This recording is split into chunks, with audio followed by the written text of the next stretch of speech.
from the year 1980 in the Morning Union. Under the bowling column Splitting the Pins, Berkshire's bounce back. Bowling is alive and well again in Berkshire County, according to George Aslan, owner of Candle Lanes in Pittsfield, and Diane White of Lenox.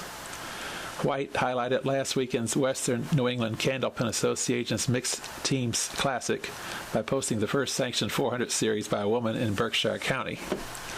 Diane rolled a 402 with strings of 134, 148, and 120 to serve notice that she definitely is on the right track in her quest to join the company of the best female bowlers in New England. Aslan, meanwhile, can take a bow for promoting bowling with a number of innovative ideas and plans that have made the Candlepin sport rebound from a low ebb to ongoing excitement. Yes, 4 years ago, Berkshire County bowling was dead, said the 38-year-old proprietor. It had been stagnant for years because nobody had thought of new ideas to promote it. When I grew up in West Springfield, I always dreamed of becoming a pro bowler.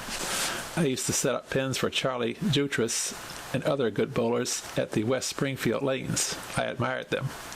When I got the chance, I bought the Candle Lanes, and in a little more than 3 years, business had tripled. I run the establishment as if I were a bowler, not an owner. I say to myself, what do bowlers want? Then I try and do it. Aslan, by the way, did realize his dream and became a pro bowler before purchasing his business. One of the things Aslan has done has been to set up his own local television program for tournaments that pay off as much as $1,188 for first prize. The people in the Berkshires love it, claims Aslan. Diane has been on 5 times. Just recently, Aslan has gained sanction from the Massachusetts Candlepin Association to run a tour for Western Massachusetts houses only. We'll start next fall, Aslan said, and it will be classy. Bowlers from 15 WNE or West New England houses will compete. Tentatively, it will be held on weekends, involving from 50 to 70 men who must own a 110 average or better to compete. Prize money will run from $10,000 to $20,000. Bowlers will wear regulation shirts with Pro Tour patches. Diane White hopes to get on the Women's Pro Tour next year, where some of the top payoffs run as high as $800. My average has climbed steadily since I returned to bowling about 3 years ago, said White, who is now 23.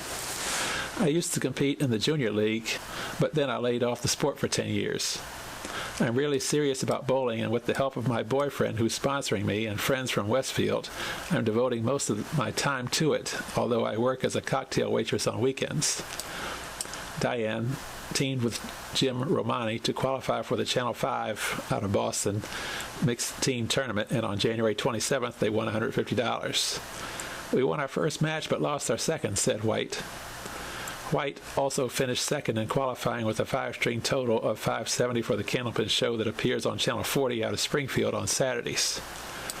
White had bowled a series of 392 and 396 this winter prior to getting her big 402.